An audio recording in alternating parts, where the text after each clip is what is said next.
Hey guys! Kamusta? It's me Lily, your commuter travel buddy here in Taiwan. At tara, samahan niyo ako sa aking panibagong Rest Day Takas.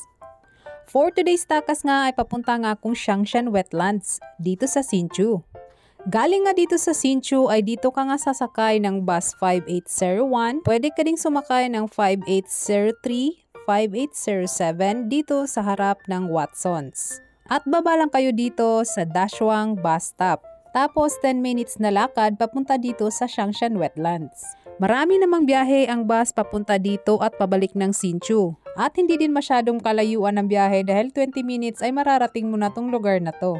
Check nyo na lang o download ang Taiwan Railway app for more bus schedule information.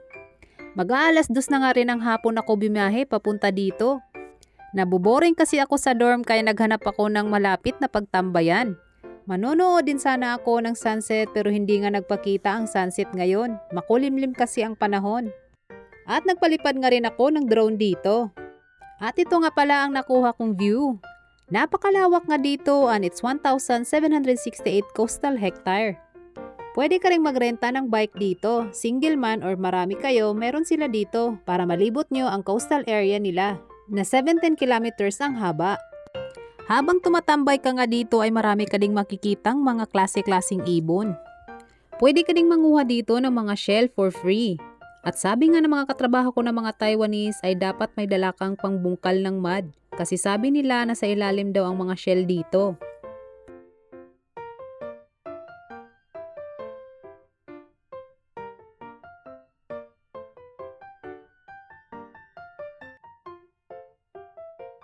Bukod sa Xiangshan Wetlands ay pwede mo ring puntahan ang lugar na to.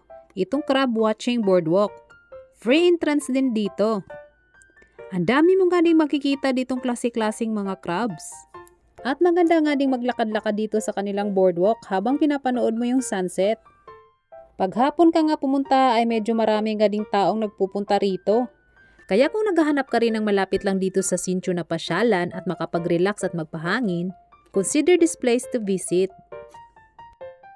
Salamat sa panonood and see ya sa mga susunod pa na Rest Day Takas dito sa Taiwan.